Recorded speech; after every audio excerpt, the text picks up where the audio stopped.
Hello everyone, welcome to Shivam Educational Academy. Myself Naini Tande. जैसा कि last videos में आप लोगों ने देखा कि हम पीरियोडिक टेबल और पीरियोडिक प्रॉपर्टी के बारे में डिस्कस कर रहे थे, वैसे ही आज हम एक न्यू पीरियोडिक प्रॉपर्टी को डिस्कस करेंगे। आज का जो टॉपिक है वो है इलेक्ट्रोनेगेटिविटी। आज जो हम पढ़ने वाले हैं, जो नया टॉपिक है वो है इलेक्ट्रोनेगेटिविटी। सबसे पहले देखिए, what is electronegativity? A measure of the ability of an atom in a chemical compound to attract electron means tendency to attract electron is called electronegativity. है ना? मतलब ये है कि किसी भी केमिकल कंपाउंड में इलेक्ट्रॉन को जब एटम अपनी तरफ खींचते हैं, है ना, उस खींचने की एबिलिटी को, उस इलेक्ट्रॉन को अट्रैक्ट करने की एबिलिटी को हम क्या बोलते हैं? इलेक्ट्रोनेगेटिविटी। जैसा कि यहाँ पे देख सकते हैं इस पिक्चर में, आप लोगों को दिख रहा होगा, ये एक एटम है, ठीक है, ये जो है ये एक एटम है और ये दो इलेक्ट्रॉन्स हैं, ठीक। अब इसके पास आपको दिख रहा है एक मैग्नेट है, ठीक। यहाँ पे आपको दिख रहा होगा कि एक मैग्नेट इसने रखा हुआ है, ठीक। ये एटम है जिसके पास यहाँ पे दो इलेक्ट्रॉन है और उसने एक मैग्नेट रखा हुआ है। अब इस मैग्नेट से वो करेगा क्या? ठीक है, इस मैग्नेट से वो करेगा क्या? तो इस मैग्नेट से वो करेगा क्या? वो ये करेगा कि इस इलेक्ट्रॉन को अपनी तरफ खींचेगा, है ना। इस मैग्नेट से वो इलेक्ट्रॉन को अपनी तरफ खींचेगा। इसी इलेक्ट्रॉन के खींचने की टेंडेंसी, इलेक्ट्रॉन को अपनी तरफ अट्रैक्ट करने की ही टेंडेंसी क्या है? इलेक्ट्रोनेगेटिविटी। यही है इलेक्ट्रोनेगेटिविटी कि जब कोई एटम, यहाँ पे आपको दिख रहा है, जब कोई एटम जो है वो इलेक्ट्रॉन को अपनी तरफ खींचता है, ठीक है, इलेक्ट्रॉन को क्या करेगा? अपनी तरफ खींचेगा। इलेक्ट्रॉन को जब अपनी तरफ खींचेगा, इसी अट्रैक्शन पावर को ही हम क्या बोलते हैं? इलेक्ट्रोनेगेटिविटी। जैसा कि आप इस पिक्चर में देख रहे हैं। और मैं आप लोगों को और एक एग्जांपल दे रही हूँ। जैसे यहाँ पे आप लोगों को दिख रहा है कि यहाँ पे दो एटम्स हैं।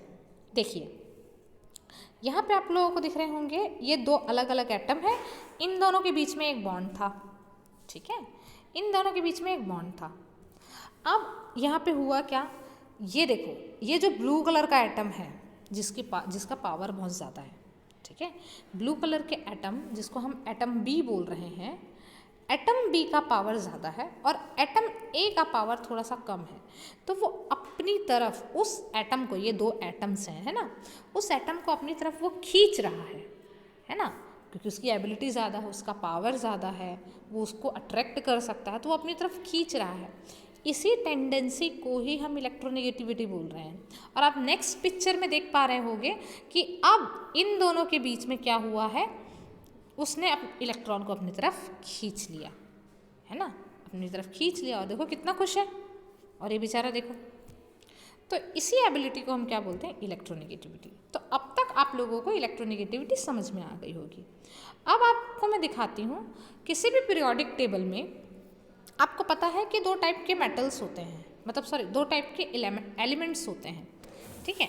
दो टाइप के elements means metal and non metal. जो एटम्स हैं और जो एलिमेंट्स हैं उनको कैटेगराइज किया गया है metal, non metal and metalloid. तो हम यहाँ मेटल और नॉन मेटल को डिस्कस करते हैं।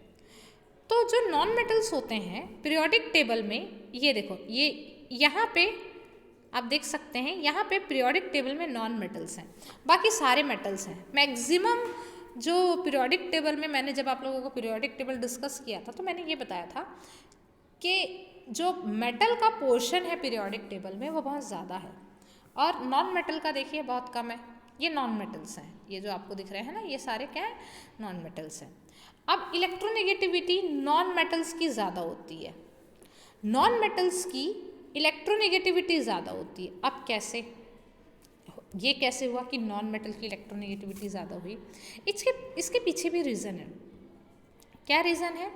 कि नॉन मेटल जो होते हैं, ठीक है, नॉन मेटल्स जो होते हैं उनके ऑक्टेट कंप्लीट, आप लोगों को ऑक्टेट रूल पता होगा कि जो एलिमेंट होते हैं वो स्टेबल होना चाहते हैं, और स्टेबल होने के लिए उनको अपने आउटर मोस्ट शेल में एटलीस्ट 8 इलेक्ट्रॉन होने चाहिए, 8 इलेक्ट्रॉन। 8 इलेक्ट्रॉन अगर उनके आउटर मोस्ट शेल में, वैलेंस शेल में प्रेजेंट हैं तो वो स्टेबल हो जाते हैं।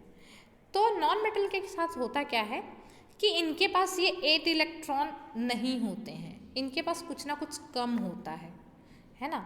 तो ये क्या करते हैं, अब किसी के पास कोई चीज़ कम हो तो वो क्या करेंगे, वो करेंगे क्या, वो उसको वो चाहिए रहता है। तो वैसे ही नॉन मेटल के साथ होता है कि नॉन मेटल की जो एबिलिटी होती है ना इलेक्ट्रॉन के लिए, वो बहुत ज़्यादा होती है, मतलब उनको चाहिए, वो उसको अट्रैक्ट करते हैं। जैसे अगर मैं आपको एक एग्जांपल बोलूँ, जैसे हम ऑक्सीजन को ले लेते हैं, ऑक्सीजन का एटॉमिक नंबर होता है 8, और अगर मैं ऑक्टेट रूल से इसका इलेक्ट्रॉनिक कॉन्फ़िगरेशन निकालूँ तो 2 and 6 आएगा। ठीक है, कितना आएगा, 2 and 6। अब देखो ऑक्टेट कंप्लीट करने के लिए हमको 8 इलेक्ट्रॉन्स चाहिए, और इसके पास कितने हैं, 6 इलेक्ट्रॉन्स हैं। तो ये क्या करेगा, अगर इसके आसपास, इस ऑक्सीजन के आसपास कहीं पे इलेक्ट्रॉन्स हो तो ये तो फिर जल्दी स्टेबल होना चाहेगा और इसको सीधा ले लेगा, खींच लेगा अपनी तरफ। तो नॉन मेटल्स जो होते हैं वो इलेक्ट्रॉन को अपनी तरफ अट्रैक्ट करते हैं, ठीक है, मतलब वो एक्सेप्ट करते हैं इलेक्ट्रॉन। और मेटल जो होते हैं ऑलरेडी उनके पास बहुत सारे इलेक्ट्रॉन्स होते हैं। मतलब जैसे अगर मैं आपको एक एग्जांपल बताऊं, जैसे सोडियम का अगर आप देखेंगे तो सोडियम में का एटॉमिक नंबर 11 281। अब देखो इसके पास आउटर मोस्ट शेल में 1 इलेक्ट्रॉन्स है, कोई 7 इलेक्ट्रॉन्स नहीं देगा एक ऑक्टेट कंप्लीट करने के लिए। तो ये क्या होता है, ये अपना दिमाग चलाता है और करता यह है कि नहीं, मुझे स्टेबल होना है तो मुझे कुछ करना पड़ेगा। तो ये क्या करता है, इस एक इलेक्ट्रॉन को डोनेट कर देता है। डोनेट करने से होगा ये कि इसका ऑक्टेट कंप्लीट हो जाएगा। देखो इस तरीके से, अब इसके आउटर मोस्ट शेल में कितने बच गए, 8।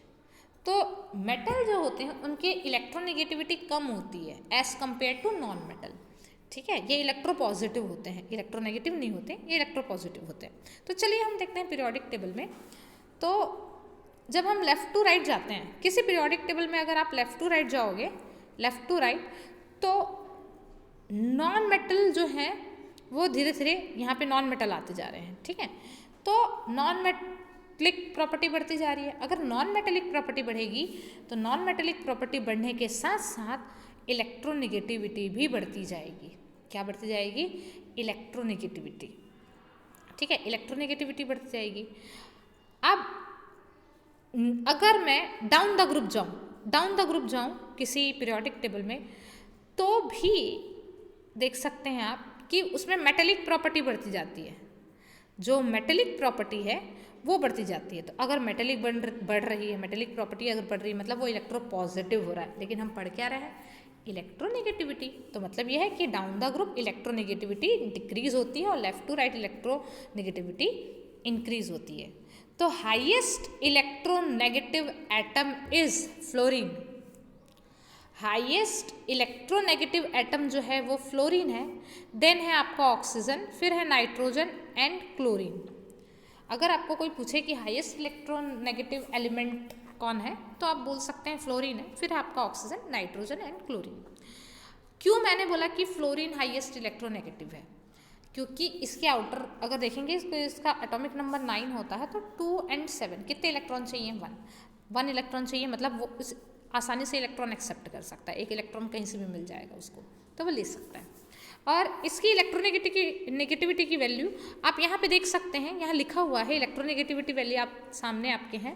देखिए इलेक्ट्रोनेगेटिविटी जो होती है वो टेंडेंसी है, इसलिए इसकी कोई यूनिट नहीं होती है ना, इट इज़ यूनिटलेस।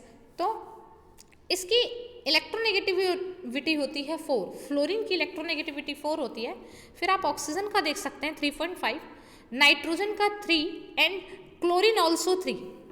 इसका कोई यूनिट नहीं है क्योंकि ये एबिलिटी है, टेंडेंसी है, इस वजह से। ठीक है, अगर हम ग्रुप की बात करें तो कौन सा ग्रुप ज़्यादा इलेक्ट्रोनेगेटिव है, तो हैलोजेंस बोलते हैं इनको। हैलोजेंस कौन है, ये ग्रुप को हम हैलोजेंस बोलते हैं। तो जो हैलोजन होते हैं उनकी इलेक्ट्रोनेगेटिविटी ज़्यादा होती है। ये हाईली इलेक्ट्रोनेगेटिव एलिमेंट्स में काउंट होते हैं, ये सारे के सारे फ्लोरीन, क्लोरीन, ब्रोमीन, आयोडीन, ये सब हाईली इलेक्ट्रोनेगेटिव एलिमेंट में काउंट होते हैं, तो इनको हम क्या बोलते हैं, इलेक्ट्रोनेगेटिव एलिमेंट, और साथ में इनको हम हैलोजेंस भी बोलते हैं। तो आज आप लोगों ने देखा कि हम लोगों ने क्या पढ़ा है, इलेक्ट्रोनेगेटिविटी। नेक्स्ट क्लास में हम देखेंगे नेक्स्ट टॉपिक, जो पीरियोडिसिटी की जो टॉपिक्स है वो आगे डिस्कस करेंगे। आज के लिए इतना ही, थैंक यू।